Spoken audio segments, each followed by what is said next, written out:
want to start from here. The organization that y'all put together is called United Streets of America. Yes. Okay. What is United Streets of America? United Streets of America is a baby that I kind of thought of in maybe like the early 2000s, and when myself and Bridal connected in 2013, I ran it down to him based on a lot of the community work I had already did, and being a cat that used to be in the streets. Once I stepped away from the streets, I started to realize how important it is for brothers who have the street mentality, who get trapped in the streets, to understand why we get trapped in the streets from the outside looking in, first and foremost, and then also a way to start interacting to bring about unity in the community. And then it evolved from that to being a situation where we realized that it had to come a time where we would control the narrative of the things that happen in our community and the things that affect us the most.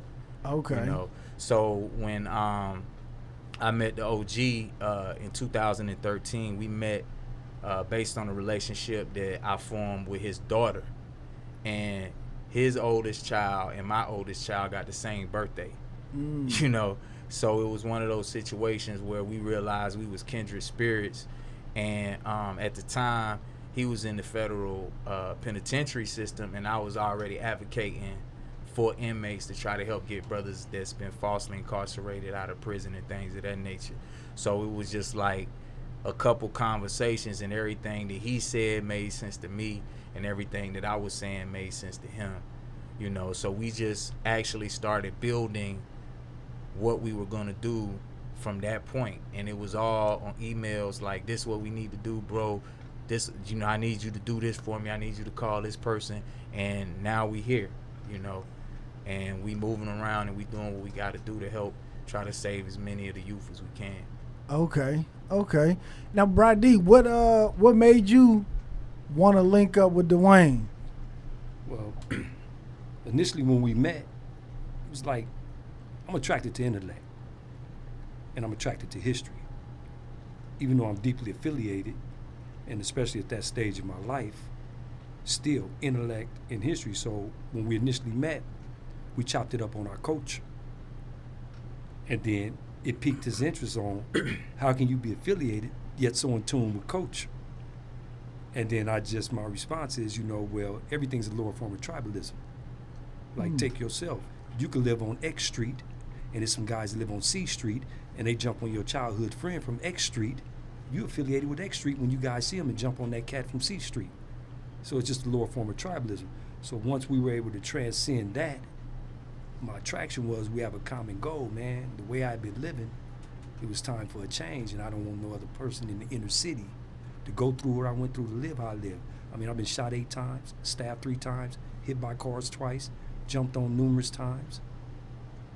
You know, shot at like more hair than you got on. A dreadlock person. Mm-hmm.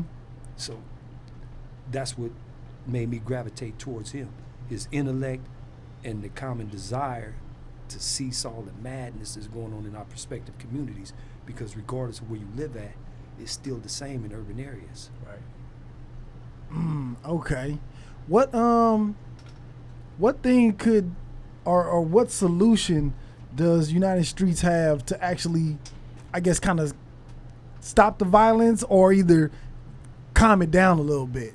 Well, everyone knows the problem, but nobody's presenting solutions.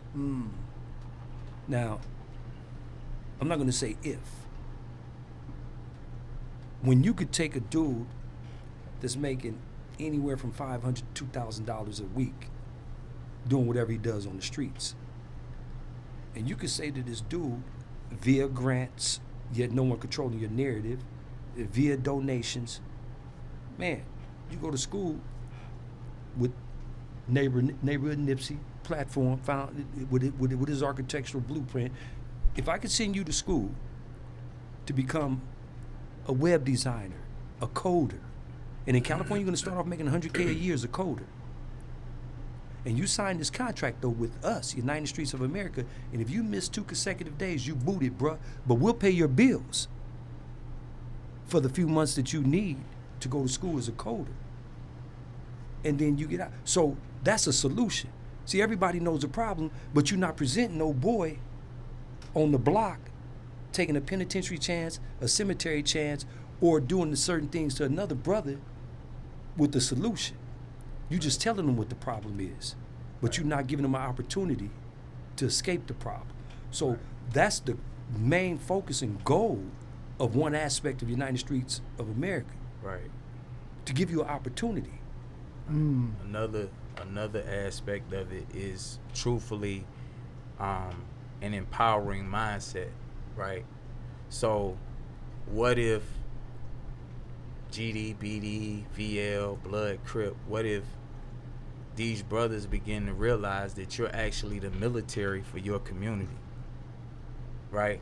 Now, you shot up this community, you made however much money you made in this community, so on and so forth. We know the things that happen.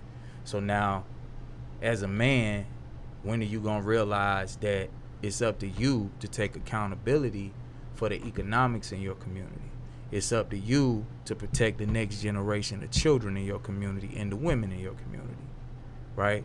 Now, if we can empower the street guy to understand that, because I know when I was in the streets, I saw the best of the best and the worst of the worst, right? I had this woman bring me her 10-year-old child trying to sell me her daughter so she could get a fix. I had women coming to me that was 7-8 months pregnant, right, trying to get some dope, right? And then I've also seen the most intelligent brothers that could talk their way out of these 80 dudes finna beat your ass, right? But he's intelligent enough to talk his way out of this ass whipping he finna get, right? So now if we can empower that mindset to realize that you really at ground zero, right, for the war against your people, and then empower that mindset and give them the accountability and responsibility to making sure that the cat who is the D Rose in Chicago becomes Derrick Rose. Mm-hmm. You see what I'm saying? And if we take that responsibility to make sure that not even the athlete, but the little kid that every time he take a test he get 100 and he don't even try hard, right?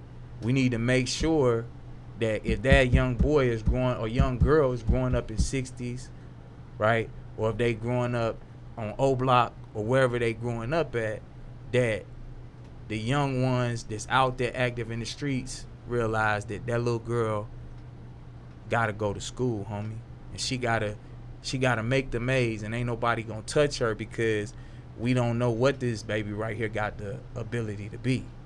Yeah. You know. So for me anyway, I know once he called me Hey Roo, right? And that's a name of power for the people who don't understand it. Maybe I'll come back and explain all that. But once I came into that reality, right? Because Khalid Muhammad was the first person when I met him that told me I was Hey Roo, right? Rest in power to the ancestor. I didn't know what it meant at the time because I was still in the life that I was in, you know what I'm saying? But once I learned what he was trying to show me at that time, I cried, man, for about 2-3 weeks in a row because I realized, damn, I got the ability to be this for my people, and I was about to fuck it off over here doing this. Yeah. You know what I mean? So that mindset that it's 1,000 Hey Roos, it's 1,000 guys that got the same intellect and everything else that bro talk about. This man a genius. You know what I mean? And now he gets the opportunity. Me and him was talking earlier today, and if he didn't grow up in Compton and America played fair, that's Bill Gates right there. The mentality that this man got, the ideas that he come up with, the way he know how to maneuver and galvanize people, that's Bill Gates right there, bro. You know? So we need all the guys that's from the streets to understand that power that we truthfully encompass. You know. So I know I'm off the soapbox. No, I know you that good. was a lot, but yeah.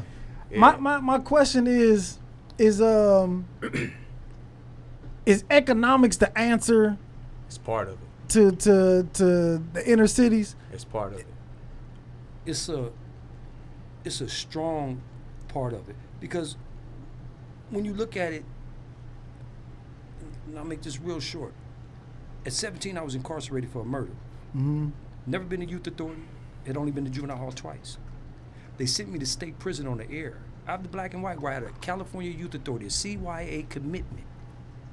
When I got to state prison, they called the judge. He was playing golf. He said, he's there, keep him. So they kept me in state prison. Now, let's fast forward. I come home at the age of 23. Check the box air with children to feed. Hello, my name is Brian Berkeley. I'd like to do it. You know, may I sit down? Thank you. The whole Nina Supreme. Standard English, look you in your eye, answer questions with yes or no. Have you ever been convicted of a felony? Yes, we'll explain in an interview. Never call me back. Enrolled in Southland Career Medical College. Went to 3 autopsies. Thought I wanted to get into the medical field. In candor, speaking to the instructor one night and told him, you know, he was talking to me about certain things, and I didn't know because I was incarcerated. And then I said, well, you know, I was incarcerated, to be candid with you. You know, I'm talking standard English. I know how to speak standard English. And he said, what were you incarcerated for? I said, a murder and a robbery. Oh, you can never get a job in this field. So then my homeboy gave me 4.5 ounces. So economics plays a key part, because it wasn't my intent to go home after spending my latter part of my teenage years and the first years of my 20s incarcerated. It was my intent to go home and try to talk to youth. But when I went to Mold High School, the principal told me, get the hell out of here if I go to jail. Didn't even give me a chance. When I tried to get a job, no chance. So the streets, economically speaking, paid my bills. So that's why when you ask if economics is a key factor, most young dudes aren't given the opportunity to be economically conscious, economically sound. Right. I respect the dollar. I respect that $65 I put in my car to fill it up. In my old lifestyle, $65, I ain't even a pair of decent shoes. Yeah. So if you can get a man to respect, and then you get a sense of pride on actually getting a paycheck. I've never had a job until now. I had one, and it was to set the place up to rob it, and that's exactly what I did when I was younger. Because I used to rob banks, I used to rob jewelry stores, I used to rob credit unions. I didn't rob people, but still it's a ripple effect, because you traumatize people. You know? And I learned that. You know, we'll get to that. That's a catalyst too of my change. Yeah. The empowering mindset, right? Thank you for tapping in with us. In order to see more clips like this, check out this video here or check out this one here.